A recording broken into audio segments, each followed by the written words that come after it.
This is OwlUp, where learning happens in minutes, not hours. For a deeper journey, explore all our courses at owlup.co. Now, let's dive in.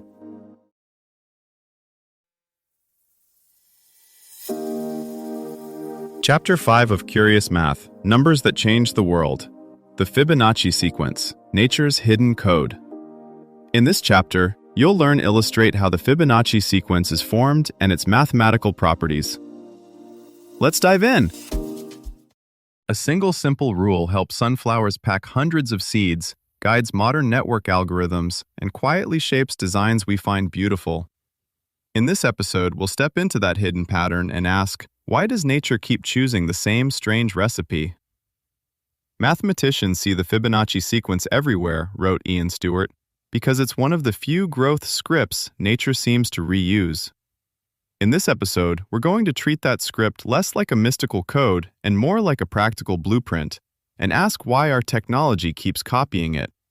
We'll move from flower heads to file systems, from leaf patterns to load balancing, and see how the same sequence that quietly shapes pine cones also helps shape data structures, image compression, and even parts of your phone's interface. Along the way, we'll meet Benet's formula, the bridge that lets a step-by-step integer sequence behave like a smooth exponential curve, and see why engineers care about that bridge when they're trying to make systems both fast and predictable. Your challenge this week: pick one digital tool you use daily, your camera app, a streaming service, or a navigation app.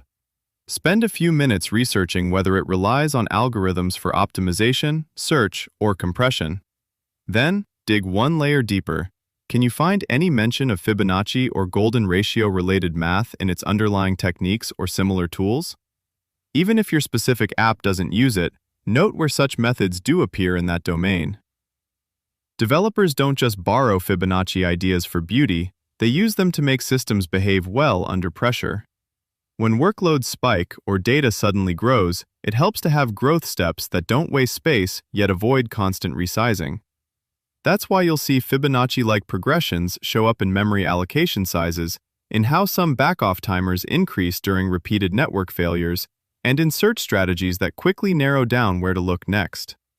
In modern trading systems and traffic control software, these same patterns quietly tune responsiveness versus stability. Developers care less about the poetry of phi and more about its side effect.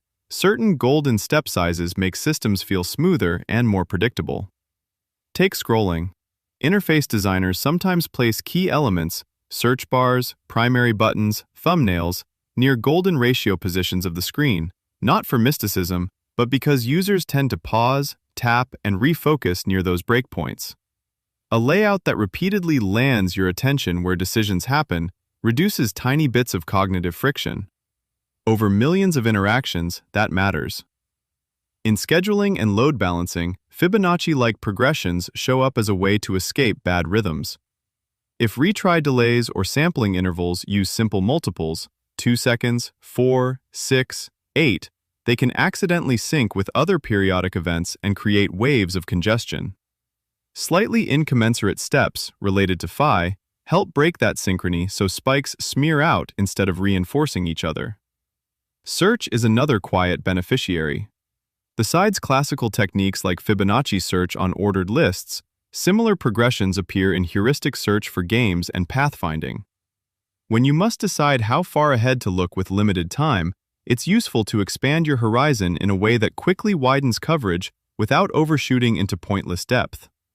Ratios near phi give a good compromise between look a bit farther and don't explode the search tree. In storage systems, engineers sometimes choose block or cache sizes in sequences that approximate phi-based growth. The goal is to keep a diverse palette of chunk sizes so that many file sizes can be represented with minimal waste. Here, phi's property of being the most irrational number is a feature. It resists neat alignment, spreading representable sizes more evenly and reducing systematic gaps. And then there's randomness. Pseudo-random number generators and sampling schemes occasionally lean on phi-related constants to distribute samples across a space in a way that avoids clustering. One analogy from art: painters using not quite regular brush patterns to avoid visible banding, structured irregularity guided by arithmetic rather than pure chance. Game designers lean on these patterns when tuning difficulty curves. Early levels might need tiny steps so new players aren't overwhelmed, but later ones must grow tougher fast without a sudden wall. Progressions that echo phi give a smooth ramp. Each step feels like a bit more rather than way too much, yet you still reach high challenge quickly. Streaming platforms face a similar balancing act when preloading video. Fetching too little means stutters, too much wastes bandwidth. Some clients adjust buffer sizes in uneven, phi-flavored jumps so they react quickly to changing connections without endlessly thrashing between almost enough and way too much. In finance, risk managers sometimes bucket trade sizes or time horizons using near-phi multipliers: 1 day, 2 days, 3 days, 5 days, 8 days, and so on. That gives a compact set of scales that still covers short, medium, and long-term behavior, helping them see when patterns persist or fall apart across different ranges. Future implications. As systems swell in size, phi-tuned structures could act like smart traffic lights for data, routing flows so they rarely gridlock at the same junctions. In chip design, staggered, phi-spaced sampling may help sensors take turns, cutting interference without complex coordination. Urban planners and logistics AIs might borrow similar spacing rules, like well-timed runners in a relay, to schedule vehicles, drones, or robots so routes overlap just enough to share resources, but not enough to collide. As tools borrow more from this growth script, we may find interfaces that adjust like a good coach, pushing just hard enough, and networks that weave traffic like a jazz trio trading solos. The deeper surprise isn't that one pattern shows up often, but that it keeps helping us juggle limits of space, time, and attention in ever more crowded systems.